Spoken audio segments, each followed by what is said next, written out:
Good morning. I'm live. I say that to wake myself up to where I am. It is Monday, the week before Christmas, and I made it to the gym. So there's one big accomplishment, and I was even on time. So there's another one. I made it through without hurting myself. So there's another one. And I have lots to do today. So let me get in here. I shared the last couple of lives are about, if you haven't seen them, go check them out, about betrayal and also about going back, paying a visit to, that's a good way to say it, paying a visit to the trauma trap, where it actually, let's see if I can, no, it's not going to let me, where I actually it did come over me again, and I felt as if I were trapped again. Noticed lots of the same signals and paid attention to the sources where it was coming from. And actually, as I'm getting ready to share this morning, I recognize that it's a connected again, or still, whatever, to agency, that sense that we have the possibility, the ability to be able to, don't know what's going on with my voice, to be able to influence what's going on in our own life, but also the world, just the world around us. And it's one of the key elements of really having a sense of being alive that was suppressed and is suppressed in the trauma trap. That's part of the being trapped, like you're in a straitjacket. You have a hand over your mouth to silence you, to be stuffed into a corner and maintained there by manipulation, by coercive control is the new phrase. So I had a repeat experience in that trap. And I want to tell you the truth is I can feel it sort of lingering at my doorstep, as a way to say that. But let me share a significant piece, because I'm making my way out, repeating my trip out on the escape route. And it's powerful in a way to do it again. It's scary to catch myself there. Not scary so much as, I'm not going to put up with this again. And so the agency piece, this is where I recognized it. I recognized it yesterday morning. I was needing to get up. The alarm went off. It was time to get up to get ready for church. I have it set in a certain way that when I respond, say, okay, it's Sunday. Oh, yes, I've laid out my clothes. Or I didn't this week. Or this or that. All right, got to get up, got to get going. Here is one of the old patterns that did not suit me well. And I share this with you to encourage you in the healing and recovering part of our journey, to pay attention to those kinds of things as you go along, the healing and the wonderful bits, because that's what came to me. All right, here's the old pattern. The alarm went off. And I said, oh, okay, it's only, I don't remember really. I'll say 6:30. Okay. Oh, it's only 6:30. Yes, I want to leave by 8 o'clock, but I have plenty of time. I don't know why I keep setting that alarm so early. Well, I'll just read to the next section in my little large print book here. So maybe the chapter or the whatever. And then I'll get up and I'll start moving. And then I did that yesterday. And I looked at the clock and I went, oh no, who knew that was going to take 30 minutes? Here we go. So jump up, rush around, the very thing that I want to avoid, the very thing. Because when you've lived your life on survival mode, where cortisol and adrenaline and all those stress hormones flood your body, and you tend to live on that high level of survival, because to a large degree, the loss of the sense of agency, I don't want to do anything that's going to prompt that to head off again in my life. But I noticed it yesterday morning almost immediately. And I went, what the heck?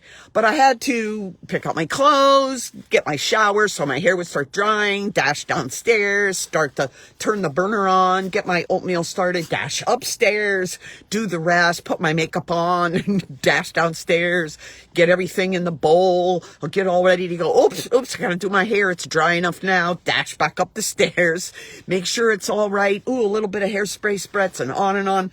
Hello and welcome. This was yesterday morning, and I'm still watching the clock, and okay, Bill, the latest I want to leave is 8 o'clock, so I can get there by 8:15 for a 8:30 service. Okay, good, isn't this? I jump in the car, not so bad. I'm waiting for the day when that happens and I still have my slippers on, my striped Polartec slippers. Anyway, so I dash down to the car, start the engine, look at the clock, and I'm almost 10 minutes later than I want to be. Like, what the heck, Sandra? What are you doing to yourself again? And I've been pondering that for the last 24 hours. And I realized the connection, the link to the trauma trap. Because in the olden days, before I got on this wonderful part of my journey of healing and recovery, hi, Christy, welcome. I was just sharing how I allowed myself to get into the pressure and drivenness because of time crunch, because I didn't just get up and start moving when my alarm went off yesterday morning. And I realized that that was an old pattern. And so I pondered it. There was signals from the past when I lived in the trauma trap. So the more I thought about it, this is what I did. I put 2 and 2 together because I had worked it out before, because I've gotten over this hump before by lying in bed just to read to the end of the chapter, just to whatever, check the weather, answer a couple of comments on Facebook, or whatever, and then casually get up. And I worked that through before. And the reason I did that was because, okay, the rest of my life isn't allowing me to make choices that about what I want to do so that I have a sense of agency, but I can take that power over me right now, over my life right now. And I'm not getting up when the alarm goes off. I'm going to choose the thing, my body would like to lie here a little bit longer. Okay, good. I'll just this or I'll just that. It'd just be a couple of minutes. But when I looked at the clock, it was almost 30. Then I had to panic and rush and quickly do this and quickly do that. So as I thought through that whole thing, realized this is an old pattern re-exerting itself. And playing that through and recognizing, yes, and I figured this out before, that it's not helpful to me for my long-term goals, for my keeping my body much closer to and hopefully right in peace mode, parasympathetic, rest and digest. I've spent years working on that, specifically around getting up in the morning and around meal times. Not to be all cranked up. It helps my digestion too, which is good for my general overall health. And so putting 2 and 2 together, that's the signal. There's the habit. And what's the source? And what's the setting? And then the source, okay? And then the scripture. And I figured it all out, and okay, Sandra, this is one of those, maybe, perhaps, there's some short-term benefit, but on the other hand, the long-term cost is really not worth it, and there's only one person that can change it, and that's me. If you haven't heard my story, but the very first one that I noticed it was my refusal to floss my teeth.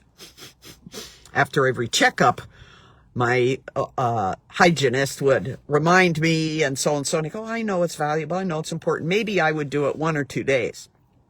But I didn't want to get up. And I got to decide for my own life. I don't have to, sorry, that was going to bed. I have power over my own life. I don't have to floss. I'm already too tired. I'm going to bed. I can make that decision for myself. Do you see? Now look, here's my encouragement to you. Maybe it's not floss for you. That's probably 10 years or more that I figured that one out. But then this getting up thing, that's much more recent. Maybe I could measure that in months ago. I figured that out. And so once I said, I'm not doing that again. I am not doing that again. It also helps me to lean against another habit, a pattern that I don't really like, and that's being on my phone and scrolling. Don't like that either. So I put a little pole in the sand, or climbing a mountain, I put a piton in the rock. Like, nope. I am not going to scroll. I am not going to read more in my book. I am getting up because I know that I want to live more in peace mode. So it was really wonderful. I got myself together. I did this and that. I got out of the house 3 minutes before the usual thing. I look, if it's 6:47, I know that I can get here. My clock on the phone, on my car is a little bit faster. I know I can be here by 7 o'clock, but it was only 6:44 when I got in my car. 3 minutes earlier, I went, I beat the pattern, the old pattern. I'm on my way again.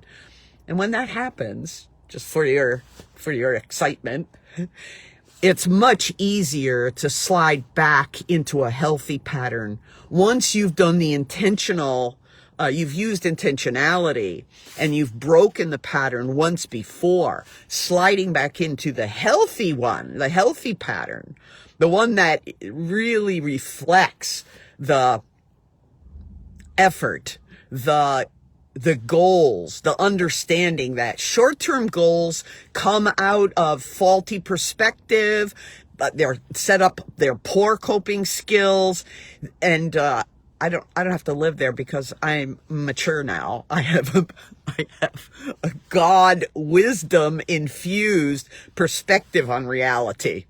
So there's the encouragement for today. The trauma trap escape route is right in front of me, and I'm back on track, actually. I still have to do the things that put me in there. Some old patterns that I need, no, they aren't patterns.